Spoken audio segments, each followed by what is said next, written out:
আসসালামু আলাইকুম বন্ধুরা, ইটিসি বিডি চ্যানেলে আপনাদেরকে আবারও স্বাগতম। আজকে আমি এক্সপ্লেইন করব কাম চালু হে মুভিকে নিয়ে। এই মুভিটি সত্য ঘটনা অবলম্বনে নির্মিত। ফিল্মের ভিলেন ভারতে এ পর্যন্ত যে কোনো টেররিস্টের থেকে বেশি প্রাণ নিয়েছে। এর এগেইনস্টে একজন সাধারণ মানুষ মনোজ পাটেল নামের এক ব্যক্তি ২০ বছর ধরে ফাইট করেছে আর এখনও কাজ করে যাচ্ছে। ফিল্মটিকে সংক্ষেপে এক্সপ্লেইন যদি করি তাহলে এটা একটা ইমোশনাল জার্নি মনে হবে।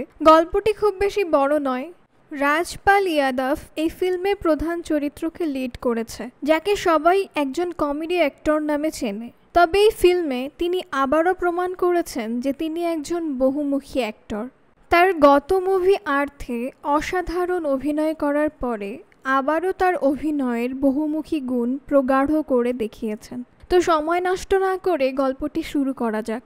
মুভি শুরু হয় মহারাষ্ট্রের একটি ছোট গ্রাম থেকে। এখানে মনোজ আর তার মেয়ে গর্বিতা নর্মালি বাবা মেয়ের মধ্যে কথা বলছে। গর্বিতার স্বপ্ন সে ইন্ডিয়ার হয়ে ক্রিকেট খেলবে। মনোজ তার মেয়েকে অনেক ভালোবাসে, সেজন্য সে তাকে সম্পূর্ণ সাপোর্ট করে। শুধু গর্বিতার মা রাধা এসবের সাথে সাথেও গর্বিতার স্টাডি নিয়ে চিন্তা করেন। এ কারণে তিনি কিছুটা খিটখিট করতে থাকেন। এদিকে বাবা মেয়ের প্ল্যান যে গর্বিতা বড় হয়ে বিয়ে করবে আর মনোজকে তার সাথে নিয়ে যাবে। তারপর মনোজ রাধাকে ডিভোর্স দিয়ে দেবে। ফুল প্রুফ প্ল্যান, এনাদের লাইফ সেট হয়ে আছে, শুধু গর্বিতা বড় হয়ে যাক।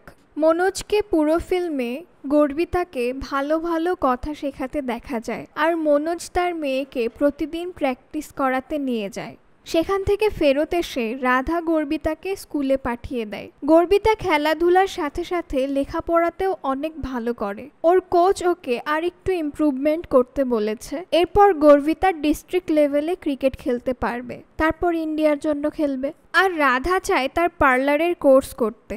মনোজ এর অ্যাগেনস্ট থাকে, কিন্তু গর্বিতা তাদের মধ্যে ফাইট হতেই দেয় না। ও মনোজকে মানিয়ে নেয়। গর্বিতার কাছে তার বাবা একজন হিরো।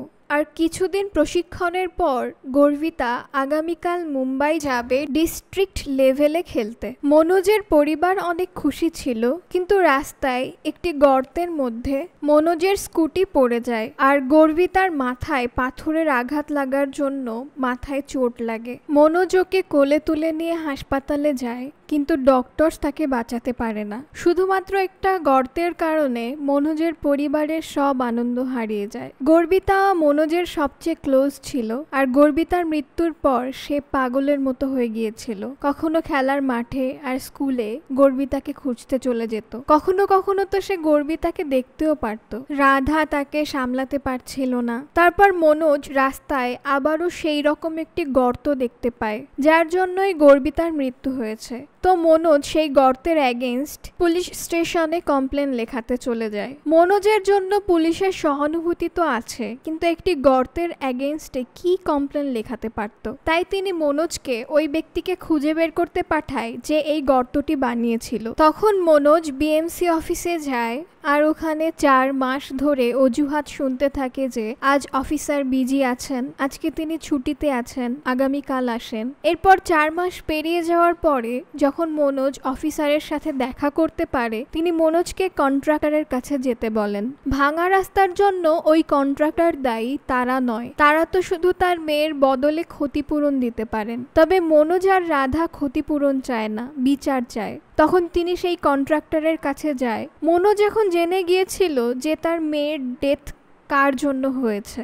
তিনি ওই কন্ট্রাক্টরের সাথে মারামারি শুরু করেন, কিন্তু কন্ট্রাক্টর লোক দিয়ে মনোজকে ঘরের বাইরে ফেলে দেয়। এদিকে রাধাও মনোজকে নিয়মের বিরুদ্ধে লড়াই করতে না বলে, কিন্তু তারা তো সম্পূর্ণ সিস্টেমের সাথে ফাইট করতে পারবে না। না সরকার থেকে কোনো হেল্প মিলবে, কারণ ক্রিমিনাল তো একটি গর্ত, যাকে কোনো শাস্তি দেওয়া যায় না। তখন মনোজ ওই কন্ট্রাক্টরকে মারতে চলে আসে, তবে কন্ট্রাক্টরের মেয়ে তাকে বাঁচিয়ে নেয়। কয়েক সেকেন্ডের জন্য মনোজের মনে হয় যে এটা তারই মেয়ে।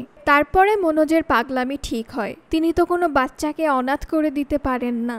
এত সময় পর মনোজ তার মেয়ের শেষ অস্থিকে ভাসিয়ে দেয়। কিছুদিন পর নিউজে রাস্তায় গর্তের জন্য আরও একজন মেয়ের প্রাণ হারানোর খবর দেখায়। আর তখন থেকে মনোজ কান্না করা বন্ধ করে দেয় আর রাস্তার গর্তগুলোকে ভরতে শুরু করে। সে সময় থেকে এখনো পর্যন্ত মনোজ রোডের এই গর্ত ভরাটের কাজই করে যাচ্ছে, যাতে করে যা তার মেয়ের সঙ্গে হয়েছে তা যেন আর কারোর সাথে না হতে পারে। ফিল্মের শেষে সেই লেজেন্ডারি রিয়েল হিরো মনোজ পাটেলকে দেখানো হয়। তার স্বপ্ন দেশ থেকে এই গর্তের অসুখকে শেষ করা।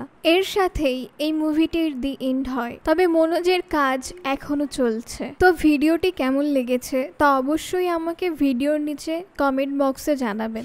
আজকের ভিডিও এই পর্যন্তই। দেখা হবে আবার পরবর্তী নতুন কোনো ভিডিওতে। সে পর্যন্ত সকলে ভালো থাকুন, সুস্থ থাকুন। আল্লাহ হাফেজ।